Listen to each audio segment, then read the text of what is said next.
اعوذ باللہ من الشیطان الرجیم بسم اللہ الرحمن الرحیم رب اشرح لی صدری ویسر لی امری واحلل عقدۃ من لسانی یفقہوا قولی ربی زدنی علما ربی زدنی علما ربی زدنی علما۔ رمضان المبارک کے مبارک مہینے کا آغاز ہو چکا ہے۔ آج یکم رمضان ہے۔ میری طرف سے ہمارے چینل کی جانب سے تمام امت مسلمہ کو رمضان کی بہت بہت مبارک۔ اللہ تعالیٰ سے دعا ہے کہ اس رمضان میں ہمیں قرآن سمجھنے کی زیادہ سے زیادہ توفیق عطا فرمائے اور ہمارے دلوں کا رخ اس قرآن کی طرف اس طرح سے پھیر دے کہ اس کا اثر ہمیں پورے سال ہمارے اعمال میں نظر آئے، آمین۔ آج ہم اتفاق ہے کہ جس رکوع کی ہم تلاوت کر رہے ہیں وہ رکوع بھی رمضان کے حوالے سے ہی، روزے کی فرضیت کے حوالے سے ہے، روزے کے مسائل کے حوالے سے ہے۔ ہمارا ہے رکوع نمبر ہم نے مطالعہ کر لیا تھا 22 تک، اب ہم رکوع نمبر 23 کا مطالعہ کر رہے ہیں۔ یا ایھا الذین آمنوا کتب علیکم الصیام کما کتب علی الذین من قبلکم لعلکم تتقون۔ اے لوگوں جو ایمان لائے ہو، تم پر روزے فرض کر دیے گئے جس طرح تم سے پہلے انبیاء کے پیرووں پر فرض کیے گئے تھے، اس سے توقع ہے کہ تم میں تقویٰ کی صفت پیدا ہوگی۔ اس میں یہ ہے کہ اسلام کے اکثر احکام کی طرح روزے کی فرضیت بھی بتدریج عائد کی گئی ہے۔ نبی صلی اللہ علیہ وسلم نے ابتدا میں مسلمانوں کو صرف ہر مہینے 3 دن کے روزے رکھنے کی ہدایت فرمائی تھی، مگر یہ روزے فرض نہ تھے۔ پھر سن 2 ہجری میں رمضان کے روزوں کا یہ حکم قرآن پاک میں نازل ہوا، مگر اس میں اتنی رعایت رکھی گئی کہ جو لوگ روزے کو برداشت کرنے کی طاقت رکھتے ہوں اور پھر بھی روزہ نہ رکھیں، وہ ہر روزے کے بدلے ایک مسکین کو کھانا کھلا دیا کریں۔ بعد میں دوسرا حکم نازل ہوا اور یہ عام رعایت منسوخ کر دی گئی، لیکن مریض اور مسافر اور حاملہ یا دودھ پلانے والی عورت اور ایسے ضعیف لوگوں کے لیے جن میں روزوں کی طاقت نہ ہو، اس رعایت کو بدستور باقی رکھنے دیا گیا اور انہیں حکم دیا گیا کہ بعد میں یہ عذر باقی نہ رہے تو قضا کے اتنے روزے رکھ لیں جتنے رمضان میں ان سے چھوٹ گئے ہیں۔ آگے فرمایا جا رہا ہے ایام معدودات، گنتی کے چند دن ہیں، یعنی چند مقررہ دنوں کے روزے ہیں۔ فمن کان منکم مریضا او علی سفر فعدۃ من ایام اخر وعلی الذین یطیقونہ فدیۃ طعام مسکین فمن تطوع خیرا فہو خیر لہ۔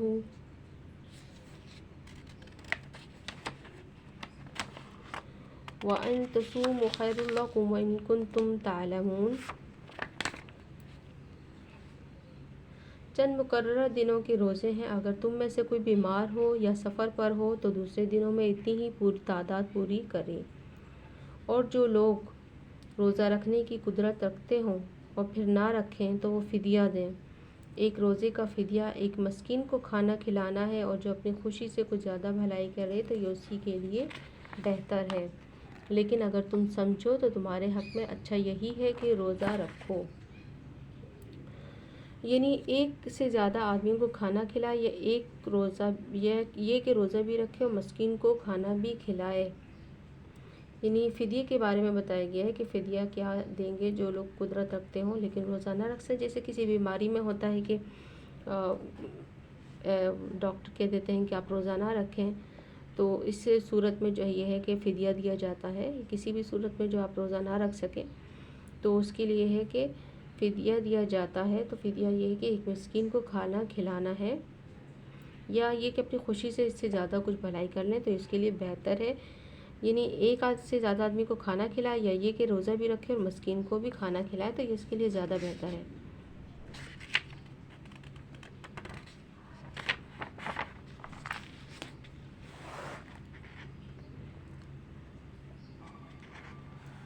اچھا، یہاں پہ یہ کہ ایک ابتدائی حکم ہمیں مل رہا ہے جو رمضان کے روزوں کے متعلق سن 2 ہجری میں جنگ بدر سے پہلے نازل ہوا تھا۔ اس کے بعد کی آیت سے اس کے 1 سال بعد نازل ہوئی تھی اور مناسبت مضمون کی وجہ سے اسی سلسلے بیان میں شامل کر دی گئی۔ اب یہاں پہ ہمیں روزے کی فرضیت کے بارے میں بتایا گیا ہے کہ اے لوگو جو ایمان لائے ہو، تم پر روزے فرض کر دیے گئے ہیں جس طرح تم سے پہلے نبیوں پر فرض کیے گئے تھے، اور اس کا مقصد بھی بتایا ہے کہ روزہ کیوں فرض کیا گیا ہے، ہم کیوں روزہ رکھیں۔ یہ آیت سے ہمیں پتہ چلتا ہے کہ روزے صرف امت محمدی پر ہی نہیں فرض تھے، بلکہ اس سے پہلی جتنی بھی قومیں یا امتیں تھیں ان پر یہ روزے فرض تھے، وہ کسی نہ کسی صورت میں مطلب روزہ رکھتے تھے۔ ضروری ان کا یہی نہیں تھا کہ سحری سے لے کر جو ہے صبح صادق سے لے کر طلوع غروب جو آفتاب کے غروب ہونے تک وہ روزہ رکھیں، لیکن ان کا کوئی اور صورتیں ہوتی تھیں۔ اب یہاں پہ مقصد اصل میں مقصد کیا ہے روزے کا، یعنی اللہ تعالیٰ کو کیا ہمارا بھوکا پیاسا رہنا پسند ہے، یا جو ہے ہمیں کس وجہ سے ہمیں روزے فرض کیے گئے ہیں۔ تو یہاں پہ آگے ہی فرما دیا گیا کہ لعلکم تتقون، تو اس سے توقع ہے کہ تم میں تقوی کی صفت پیدا ہوگی۔ اب تقوی کیا چیز ہے؟ تقوی یہ ہے کہ اللہ تعالیٰ سے ڈر، خوف، پرہیزگاری کی صفت۔ اب اس میں 30 دن کا اس لیے کہ ہمارا پورا مہینہ ایک ٹریننگ کا مہینہ ہوتا ہے، جس میں ہم روزانہ روزے رکھ کے خود کو برائیوں سے دور رکھ کے اپنی ایک ٹریننگ کر رہے ہوتے ہیں، جو ٹریننگ ہماری پورے سال ہمارے کام آتی ہے۔ ہمیں اپنے نفس پہ کنٹرول کرنے کی ایک ٹریننگ دی جاتی ہے کہ جس طرح ہم اس مہینے میں اپنے پر حلال چیزوں کو حرام کر کے، اپنے آپ کو حلال چیزوں سے دور رکھ کے جو ہے اپنے آپ کو کنٹرول کر لیتے ہیں، اپنے نفس کو کنٹرول کر لیتے ہیں، تو پھر کیا ہمارے لیے یہ ممکن نہیں ہے کہ ہم پورا سال برائیوں سے خود کو دور رکھ کے، اپنے نفس کو کنٹرول رکھ کے، اپنے خواہشات کو کنٹرول رکھ سکتے ہیں؟ تو یہاں پہ جو ہے اس سے ہمارے پاس یہ تقویٰ کی یہی صفت پیدا کی جا رہی ہے جو ہمیں پورا سال ہمارے کام آتی ہے۔ اور اس مہینے کی مشقت آپ دیکھیں کہ ہم اس مہینے میں ہمارے معمولات میں جو تبدیلی آتی ہے، اس میں آپ دیکھیں کہ وہ مہینہ جس میں ہم پورا سال قرآن پاک میں ٹائم نہیں دے پا رہے ہوتے، اس میں ہم دیکھیں کہ ہم اس میں زیادہ سے زیادہ قرآن پاک کو بھی ٹائم دے پا رہے ہوتے ہیں، قرآن پاک کی تلاوت ہوتی ہے، ہم جو ہے اس میں سحری کے لیے بھی اٹھ جاتے ہیں، ہمارے اوقات میں اس طرح برکت ہو جاتی ہے کہ ہم پوری نمازوں کا بھی اہتمام کرتے ہیں، نوافل کا بھی اہتمام کرتے ہیں، تراویح کا بھی اہتمام کرتے ہیں، اور پورا سال آپ دیکھیں کہ ہم اس کے لیے ٹائم نہیں نکال پاتے۔ تو اب آپ یہ دیکھیں کہ اس کے لیے ہم کتنا زیادہ جو ہے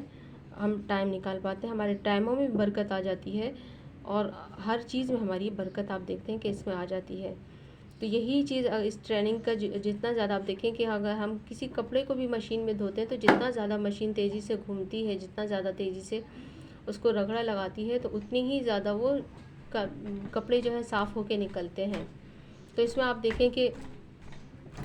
جس طرح ہم اپنے آپ کو جتنا زیادہ اس میں ہم اپنی ٹریننگ کریں گے، جتنی اپنے آپ کو مشقت اپنے لیے برداشت کریں گے تاکہ ہم پورے سال کے لیے تیار ہو سکیں، تو اس طرح اتنا ہی ہمارے روح پاکیزہ ہوگی۔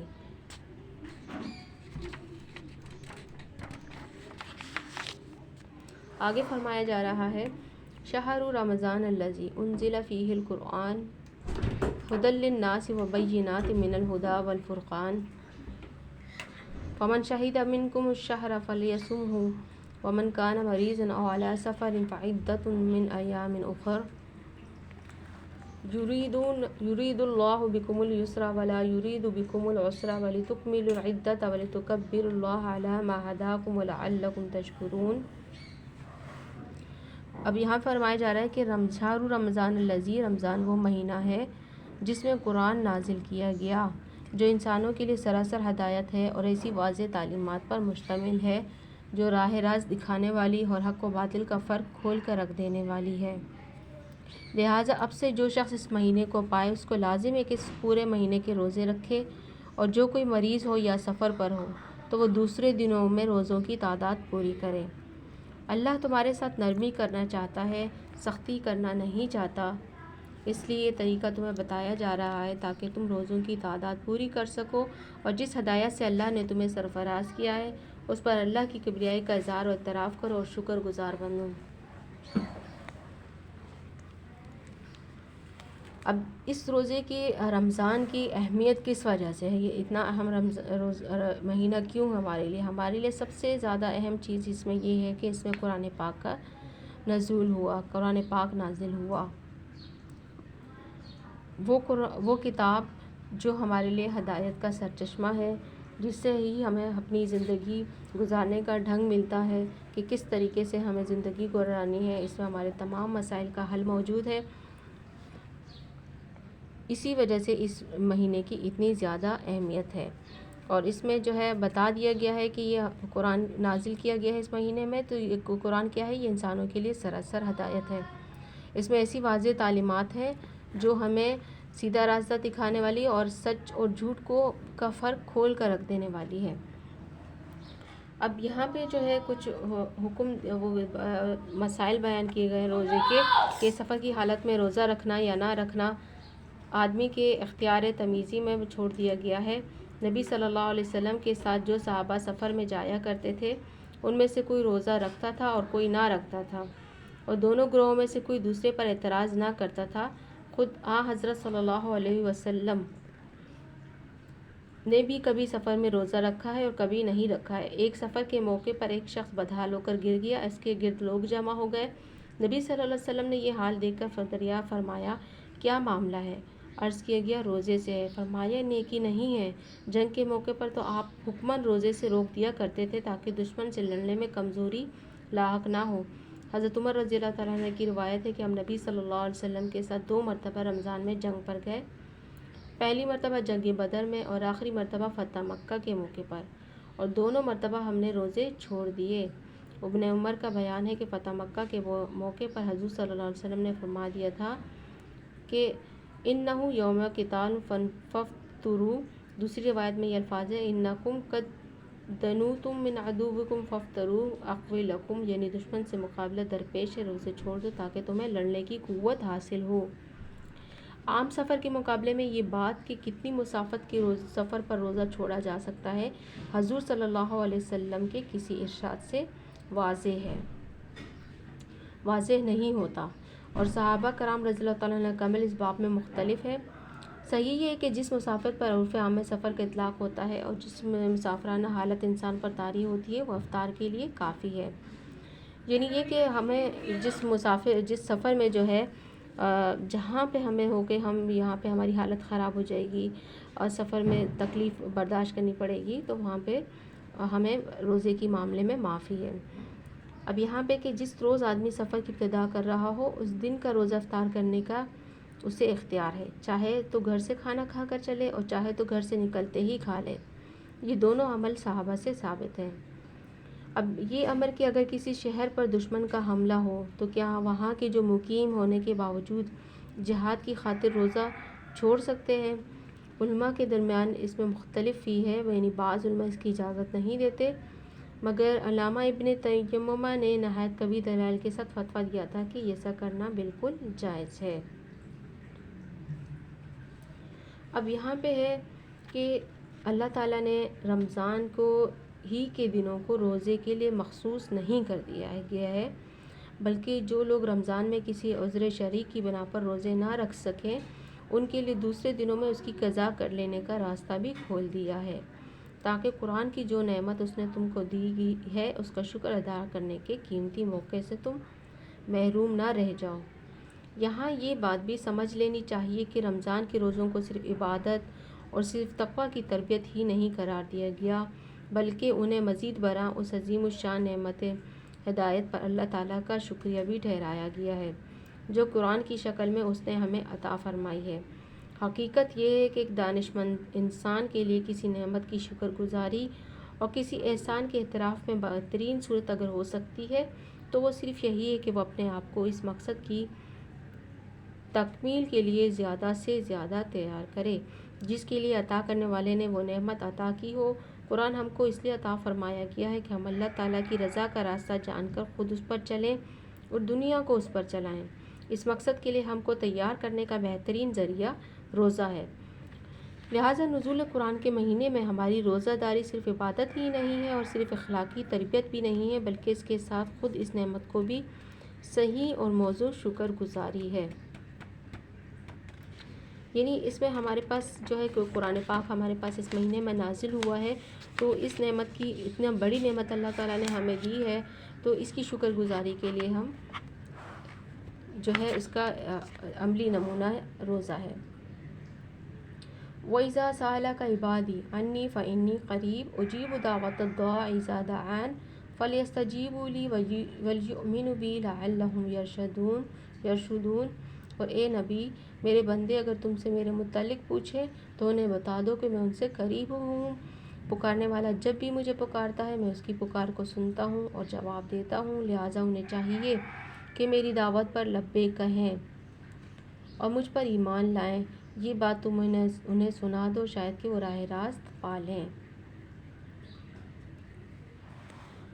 اگرچہ اس میں یہ فرمایا جا رہا ہے کہ اللہ تعالیٰ فرما رہے ہیں کہ اگرچہ تم مجھے نہیں دیکھ سکتے ہیں، نہ مجھے اپنے حواس سے مجھے محسوس کر سکتے ہو،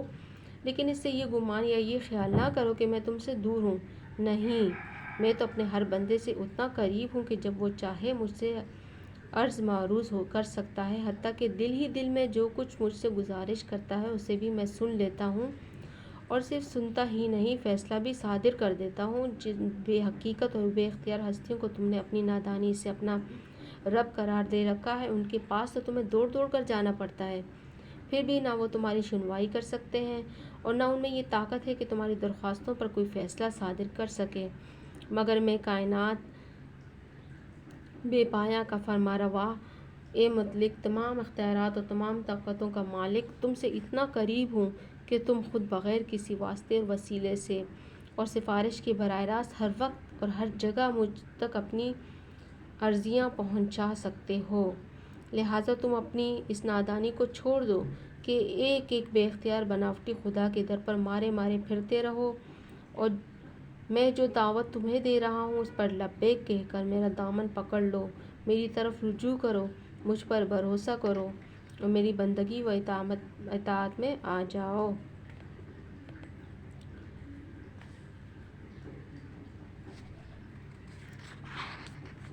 آگے اللہ تعالیٰ فرما رہے ہیں دوبارہ روزے کا، پھر آگے آ رہا ہے مسائل اس کے روزے کے۔ احل لکم لیلۃ الصیام الرفث الی نسائکم ہن لباس لکم وانتم لباس لہن علم اللہ انکم کنتم تختانون انفسکم فتاب علیکم وعفا عنکم فالآن باشروہن وابتغوا ما کتب اللہ لکم وَكُلُوا وَاشْرَبُوا حَتَّى يَتَبَيَّنَ لَكُمُ الْخَيْطُ الْأَبْيَضُ مِنَ الْخَيْطِ الْأَسْوَدِ مِنَ الْفَجْرِ ثُمَّ أَتِمُّوا الصِّيَامَ إِلَى اللَّيْلِ وَلَا تُبَاشِرُوهُنَّ وَأَنْتُمْ عَاكِفُونَ فِي الْمَسَاجِدِ تِلْكَ حُدُودُ اللَّهِ فَلَا تَقْرَبُوهَا كَذَلِكَ يُبَيِّنُ اللَّهُ آيَاتِهِ لِلنَّاسِ لَعَلَّهُمْ يَتَّقُونَ۔ تمہارے لیے روزوں کے زمانے میں راتوں کو اپنی بیویوں کے پاس جانا حلال کر دیا گیا ہے، وہ تمہارے لیے لباس ہیں اور تم ان کے لیے۔ اللہ کو معلوم ہو گیا ہے کہ تم لوگ چپکے چپکے اپنے آپ سے خیانت کر رہے تھے، مگر اس نے تمہارا قصور معاف کر دیا اور تم سے درگزر فرمایا۔ اب تم اپنی بیویوں کے ساتھ شب باشی کرو اور جو لطف اللہ نے تمہارے لیے جائز کر دیا ہے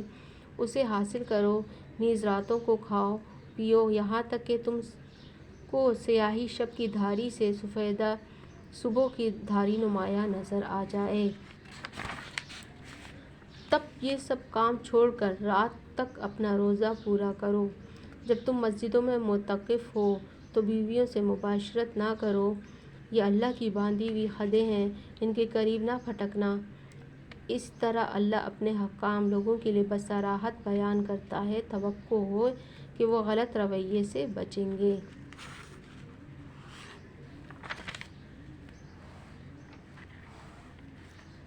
اب یہاں پہ جو ہے بتایا گیا ہے کہ روزے کے بارے میں کہ روزہ جو ہے اس میں لوگوں کا یہ عام ہوا تھا کہ روزے کی حالت میں جو ہے بیویوں کے پاس جانا جو ہے حلال نہیں ہوتا روزے کی حالت میں، لیکن جب روزے کی حالت میں نہ ہو، مطلب رات کا ٹائم ہے تو اس میں جا سکتے ہیں، اور فرمایا گیا کہ وہ تمہارے لیے لباس ہیں اور تم ان کے لیے۔ یہاں پہ میاں بیوی کے ایک مقدس رشتے کا بھی بیان کیا گیا کہ کتنا اہم جو ہے رشتہ ہے یہ، کہ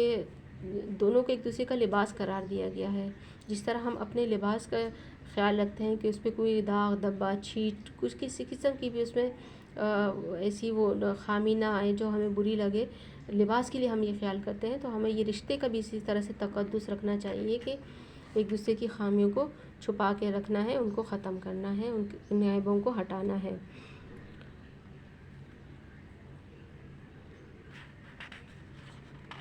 ابتدا میں تو اس طرح کے اس قسم کا کوئی صاف حکم موجود نہ تھا کہ رمضان کی راتوں میں کوئی شخص اپنی بیوی سے مباشرت نہ کرے، لیکن لوگ اپنی جگہ یہی سمجھتے تھے کہ ایسا کرنا جائز نہیں ہے. پھر اس کے ناجائز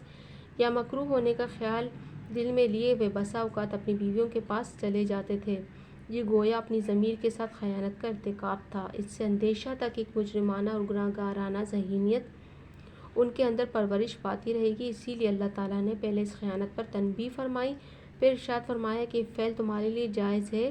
لہٰذا اب اسے برا فعل سمجھتے ہوئے نہ کرو بلکہ اللہ کی اجازت سے فائدہ اٹھاتے ہوئے قلب و ضمیر کی پوری طہارت کے ساتھ کرو. اب یہاں پہ جو ٹائمنگ کا ہے کہ کس ٹائمنگ سے کتنی ٹائمنگ تک جو ہے ہم روزے کا وہ کریں، تو اس بارے میں بھی لوگوں کو ابتدا میں غلط فہمی تھی کہ کسی کا خیال تھا کہ عشاء کی نماز پڑھنے کے بعد سے کھانا پینا حرام ہو جاتا ہے، اور کوئی یہ سمجھتا تھا کہ رات کو جب تک آدمی جاگ رہا ہو کھا پی سکتا ہے، جہاں سو گیا پھر دوبارہ اٹھ کر وہ کچھ کھا پی نہیں سکتا.